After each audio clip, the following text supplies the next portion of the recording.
Praise లాడండి. అందరికీ వందనాలు. అందరూ బాగున్నారు కదా. వాక్యంలోకి వెళ్లే ముందు ప్రార్థించుకుందాం. స్థుతులపైన ఆశ్రయుడైన దేవా నీకు వందనములు, నీకు స్తోత్రాలు నాయన ప్రభా. సర్వోన్నతమైన స్థలములలో కొనియాడబడుచున్న దేవా నీకు వందనములు, నీకు స్తోత్రాలు నాయన ప్రభా. వాక్యం వినిచుండగా ప్రభా, వాక్యం అనుసరించే భాగ్యం దయచేయమని అడుగుచున్నాం ప్రభా. వాక్యము విని మేము మారు మనసు పొందుటకు సహాయం చేయమని అడుగుచున్నాం ప్రభా. వినిచున్న వారికి, చూచుచున్న వారికి సమస్తమును కలుగజేయమని అడుగుచున్నాము నాయన ప్రభా.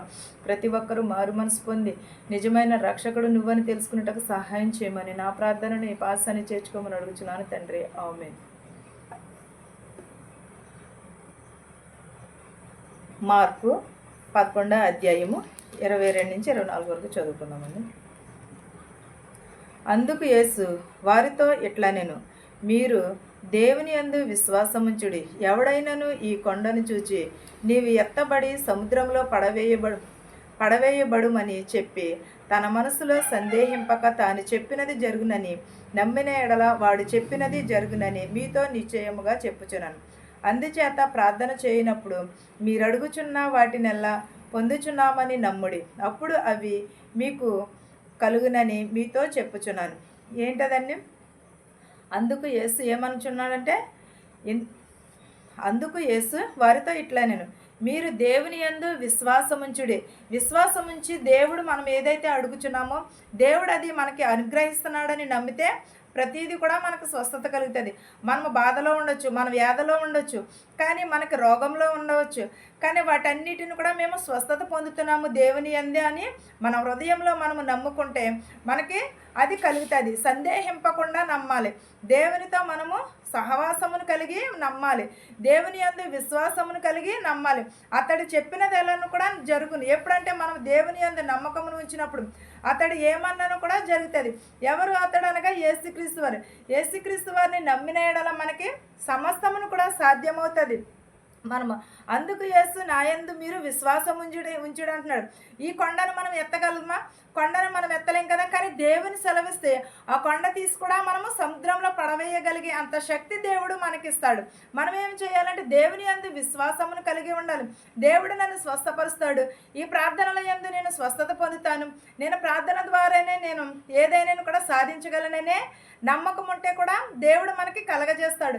నమ్మవానికి సమస్తమును సాధ్యమని అంటున్నాడు. మనం అలాంటినప్పుడు దేవుని యందు విశ్వాసం ఉంచాలి. దేవుడు మనకు సహాయం చేస్తాడని నమ్మాలి. మన మనసులో సందేహింపకుండా జరుగునని నమ్మిన ఎడల ప్రతీది కూడా జరుగుతుంది. నిశ్చయముగా చెప్పుచున్నాడు.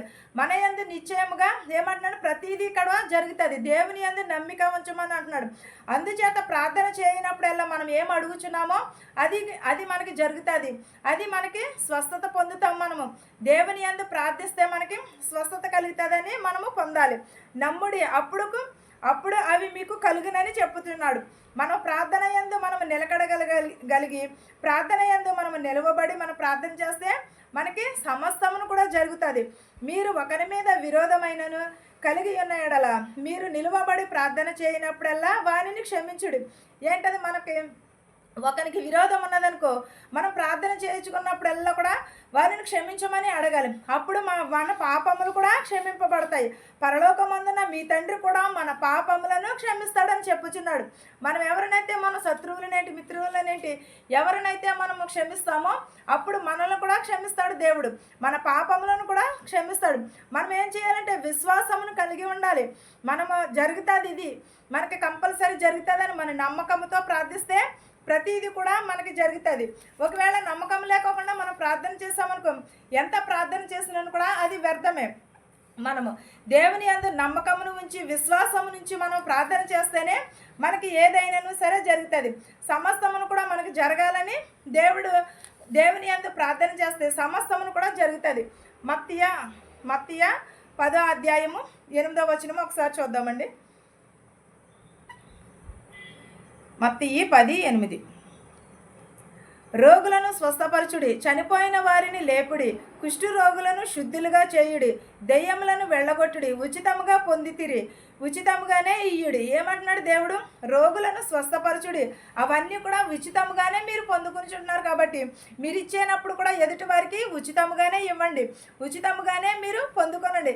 మీరు ఎలా అయితే ఉచితంగా పొందుకున్నారో స్వస్థత, ఆరోగ్యము, ఆయుష్ ఇవన్నీ కూడా ఎలాగ మీరు ఉచితంగా పొందుకున్నారో మీ తోటి వారిని కూడా అలాగే ఉచితంగా ఇండి అంటున్నాడు. రోగులను స్వస్థపరచడానికి ఆయన ఈ లోకంలోనికి వచ్చి ఉన్నాడు. కానీ ఈ లోకంలోకి వచ్చినప్పుడు ఎవరి ఇంటి దగ్గరికైనా నువ్వు దేవుడు వెళ్ళి స్వస్థపరిచాడా? లేదు కదా. ఎందుకంటే దేవుడు పరిచర్య చేసుకుంటూ వెళుతున్నాడు. పరిచర్య చేసుకుంటున్నప్పుడు వారు దారిలో కనిపించిన వారిని ఎల్లా యేసుక్రీస్తు వారు స్వస్థపరిచారు. వారందరినీ కూడా రోగులను స్వస్థపరిచి వారికి రక్షణ కలుగజేసి వారికి మారు మనసుని ఇచ్చి ప్రతి ఒక్కరికి కూడా స్వస్థత కలుగజేసిన.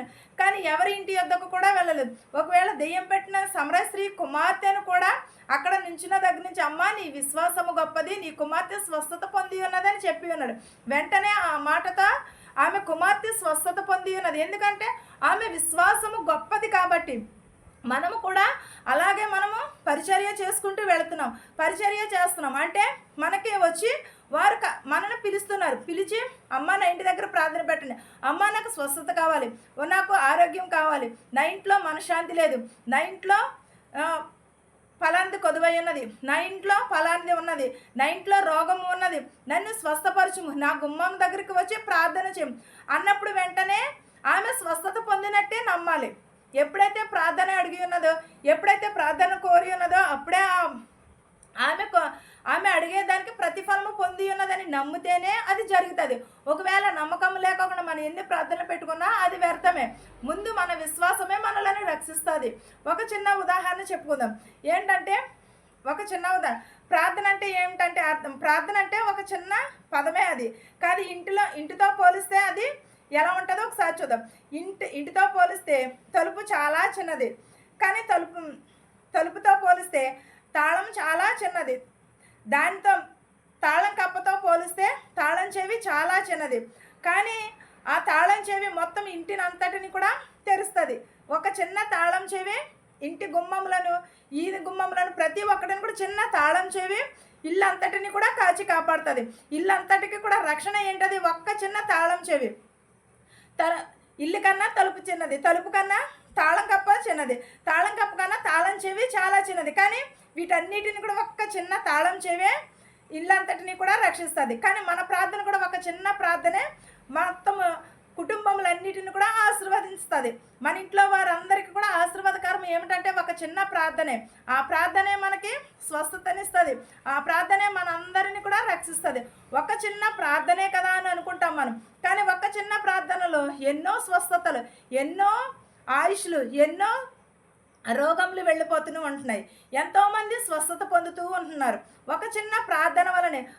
ఒక చిన్న ప్రార్థనలోనే అంత శక్తి ఉన్నదంటే మనం ఇంకెంత ప్రార్థన చేయాలి, ఇంకెంత ప్రార్థనా జీవితమును కలిగి ఉండాలి. మనము ప్రార్థనకే ఇంత శక్తి, ఒక చిన్న తాళం చెవికే అంత శక్తి ఉన్నప్పుడు మనం చేసే చిన్న ప్రార్థన కూడా మన కుటుంబం అంతా కూడా రక్షణ పొందుతుంది. మనకి కావాల్సిన అవసరతలు కూడా ఎందువలనంటే మనము నమ్మాలి. నమ్మకం ఉంచిన వారికి సమస్తమును కూడా సాధ్యమనే చెప్పుచున్నాడు. మన విశ్వాసమే మనలను రక్షిస్తుంది. మనల్ని రక్షించి ఎవరో ప్రార్థన చేయడం కాదు, ముందు మనం నమ్మాలి. మనం నమ్మితేనే రక్షణ, నల్లని వారికి శిక్షణ అని చెప్పి ఉన్నాడు. ప్రతి ఒక్కరము కూడా మనం నమ్మాలి దేవునిని. ఒక చిన్న ప్రార్థనే కదా చేసుకుందాంలే అని నిర్లక్ష్యం చేయకూడదు. ఆ నిర్లక్ష్యమే మనకి నరకానికి దారి తీస్తుంది. మనం ఎప్పుడూ కూడా ప్రార్థనా జీవితంలో కలిగి ఉండాలి. ఈ వాక్యమును మీకును మాకును మనందరికీ కూడా తోడై ఉండను గాక. ఆమేన్. ప్రార్థించుకుందాం. స్తుతులపైన ఆసీనుడైన దేవా, నీకు వందనములు, నీకు స్తోత్రాలు నాయన. సర్వోన్నతమైన స్థలములలో కొనియాడబడుచున్న దేవా, నీకు వందనములు, నీకు స్తోత్రాలు నాయన. కృపగల దేవా, దయగల మా తండ్రి, నీకు లెక్కలేని స్తోత్రాలు నాయన. ప్రభ, ప్రతి ఒక్కరు కుటుంబంలో శాంతిని, సమాధానము దయచేయమని అడుగుచున్నాం ప్రభ. నీ కనికరమును, నీ దయను దయచేయమని అడుగుచున్నాం ప్రభ. మా శత్రువుల్ని, మిత్రువుల్ని దీవించమని అడుగుచున్నాం ప్రభ. ధనుకులనేమి, భేదాలనేమి దీవించమని అడుగుచున్నాం ప్రభ. వృద్ధాప్యంలో ఉన్నవారిని, నడువయసులో ఉన్నవారిని దీవించమని అడుగుచున్నాం ప్రభ. అంగవైకల్యం కలిగిన వారిని, కృంటి వారిని, గుడ్డి వారిని, మోగవారిని, ప్రతి ఒక్కరిని ప్రభ స్వస్థపరచమని అడుగుచున్నాం ప్రభ. రోగులను స్వస్థపరిచే యెహోవాని నేనే అన్న ప్రభ. రోగులను స్వస్థపరచమని అడుగుచున్నాం ప్రభ. ప్రతి ఒక్కరి కుటుంబంలో శాంతిని, సమాధానంని దయచేయమని అడుగుచున్నాను ప్రభ. నీ కనికరమును, నీ దయను దయచేయమని అడుగుచున్నాను ప్రభ. నీకు వందనాలు, నీకు స్తోత్రాలు నాయన ప్రభు. బస్సులో వెలిచినటువంటి, రైల్లో వెలిచినటువంటి, హెలికాప్టర్లో, ఆటోలో వెలిచినటువంటి ప్రతి ఒక్కరిని ప్రభ క్షేమంగా చేర్చమని అడుగుచున్నాం ప్రభ. ఎవరెవరైతే ఏ చేతి పనులైతే చేయుచున్నారో ప్రభ, వారి చేతి పనులను దీవించి ఆశీర్వదించమని అడుగుచున్నాను నాయన ప్రభ. ప్రతి ఒక్కరిని ప్రభ దీవించి ఆశీర్వదించమని అడుగుచున్నాం ప్రభ. ఇతర దేశంలో పనిచేసుకుంటున్న వారికి శక్తిని, బలమును దయచేయమని అడుగుచున్నాం ప్రభ. మెడికల్కి వెళ్తున్నారు ప్రభ, మెడికల్లో పాస్ అయ్యేటకు సహాయం చేయమని అడుగుచున్నాం ప్రభ. పీసీసీకి వెళ్తున్నారు ప్రభ, పీసీసీ జరుగుటకు సహాయం చేయమని అడుగుచున్నాం ప్రభ. ఇతర దేశం వెళ్ళాలని ప్రభ ప్రయాణం పెట్టుకున్నారు ప్రభ, వారి ప్రయాణం అంతట్లోని తోడు నీడగా ఉండమని అడుగుచున్నాను నాయన ప్రభ. వారి ప్రయాణంలోని మీరే తోడు నీడగా ఉండమని అడుగుచున్నాం ప్రభ. వెలుచున్న వారిని, వచ్చుచున్న వారిని ప్రతి ఒక్కరిని క్షేమంగా తీసుకువెళ్ళమని అడుగుచున్నాం ప్రభ. నేను నీకు స్తోత్రాలు నాయన ప్రభ. నీ యందు నిద్రించిన వారిని నీ రాజ్యంలో చేర్చుకోమని అడుగుచున్నాను ప్రభ. నాయన నీకు స్తోత్రము నాయన ప్రభ. యాక్సిడెంట్ అయినారు ప్రభ, వారిని కూడా స్వస్థపరచమని అడుగుచున్నాం ప్రభ. పిల్లలు లేని వారికి పిల్లలు దయచేయమని అడుగుచున్నాం ప్రభ. వాహనముల కోసం ఎదురు చూస్తున్నారు ప్రభ, వారి వాహనములు దీవించమని అడుగుచున్నాం ప్రభ. నాయన ప్రభ బిజినెస్లు పెట్టుకుంటున్నారు ప్రభ, బిజినెస్ అంతట్లో తోడు నీడుగా ఉండమని అడుగుచున్నాను ప్రభ. నాయన ప్రభ నీకు స్తోత్రాలు నాయన ప్రభ. నాయన ప్రభ గర్భిణీ స్త్రీలకు సులువైన కానుక దయచేయమని అడుగుచున్నాం ప్రభ. వరుడు కోసం, వదురు కోసం చూస్తున్న వారికి సరైన సహాయం చేయమని అడుగుచున్నాను నాయన ప్రభ. నాయన పిల్లలు లేని వారికి పిల్లలు దయచేయమని అడుగుచున్నాం ప్రభ. ఉద్యోగముల కోసం ఎదురు చూస్తున్న వారికి ఉద్యోగములు దయచేయమని అడుగుచున్నాను ప్రభ. సొంత ఇల్లుల కోసం ఎదురు చూస్తున్నారు ప్రభ, వారు కూడా సహాయం చేయమని అడుగుచున్నాను నాయన ప్రభ. ఎన్నో వేదనలతో, శోధనలతో ఉన్నారు నాయన ప్రభ. వారి వేదనలను, శోధనలను తీసివేయమని అడుగుచున్నాను ప్రభ. ప్రతి ఒక్కరికి మారు మనసు దయచేయమని అడుగుచున్నాం ప్రభ. ప్రతి ఒక్కరికి రక్షణ దయచేయమని అడుగుచున్నాం ప్రభ. విరిగి నలిగిన హృదయమును దయచేయమని అడుగుచున్నాను ప్రభ. ప్రతి ఒక్కరికి నాయన ప్రభ స్వస్థతని దయచేయమని అడుగుచున్నాం ప్రభ.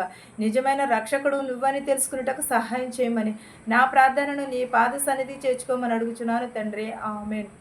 పరలోకమందున్న మా తండ్రి, నీ నామం పరిశుద్ధపరచబడును గాక, నీ రాజ్యం వచ్చును గాక, నీ చిత్తము పరలోకమందు భూవేందు నెరవేరినట్లును మా అనుదిన ఆహారం నేడు మాకు దయచేయము. మా రుణస్థులను మేము క్షమించిన ప్రకారము మా రుణములను క్షమించము.